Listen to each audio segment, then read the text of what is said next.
When a succulent begins to droop, with leaves losing their firmness and stems stretching out of shape, the common assumption is a lack of skill.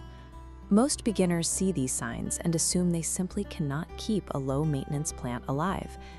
Between 2012 and 2020, succulent sales surged globally. This created an immediate demand for care advice that thousands of content creators rushed to meet. However, because many lacked horticultural training, they passed on simple aesthetic tips that frequently lead to the rotting stems seen here. This misinformation persists because the full biological truth of these plants is harder to summarize in a social media caption. Incorrect advice often carries the same tone of authority as expert guidance, and myths promising zero effort are naturally more shareable than those introducing new responsibilities. Reversing this decline requires looking past the catchy rules and examining the actual evolutionary biology of the succulent. The most common advice for succulents is that they barely need water. This leads to owners giving their plants small, infrequent splashes.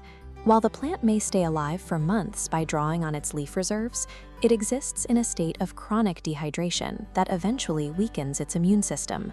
This is CAM photosynthesis.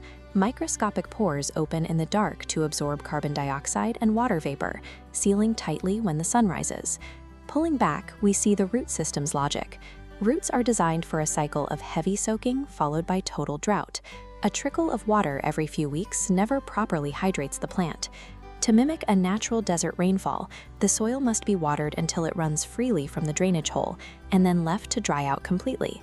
Because succulents are often sold in sealed glass terrariums or vintage teacups, there is a misconception that any container works. Without a way for excess water to exit the pot, the soil remains damp at the bottom, which consistently triggers root rot. A common attempt to fix this is placing a layer of gravel at the bottom of a pot with no hole. This is based on a misunderstanding of how water moves through soil via gravity and capillary action. In a pot without drainage, water travels down through the soil and hits the gravel with nowhere to go. It pools at the gravel line, creating a saturated zone that swallows the lower root system and prevents air from reaching the tissue.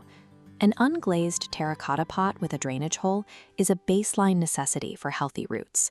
The porous walls allow air and moisture to move through the sides of the pot, which actively assists in drying the soil between waterings. The assumption that more sun is always better leads many to move indoor plants directly into intense midday summer light.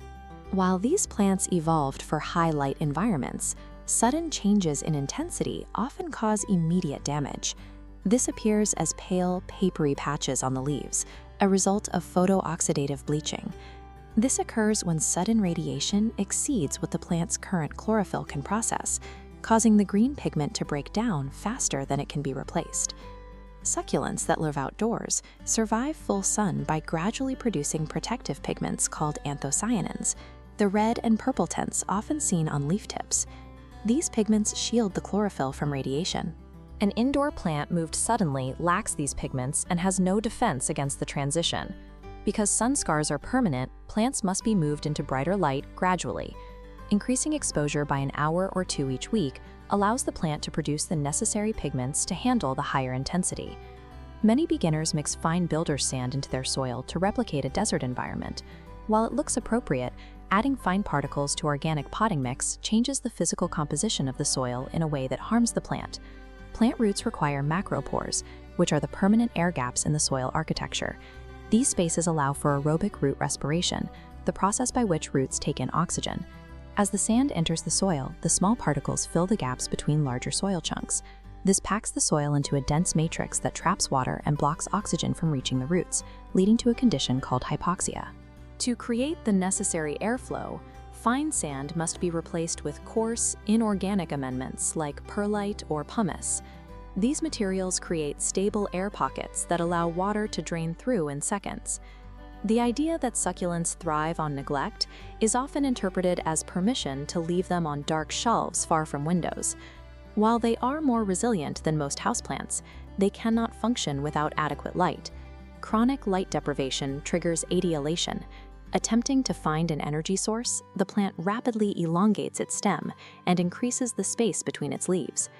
Etiolation is a survival response that permanently deforms the plant, Once a stem has stretched out of its compact rosette form, it will not revert, even if it is moved into better light later.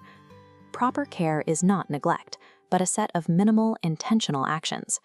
Checking the soil and ensuring a bright position takes only a few minutes every 2 weeks, but it prevents this permanent structural damage.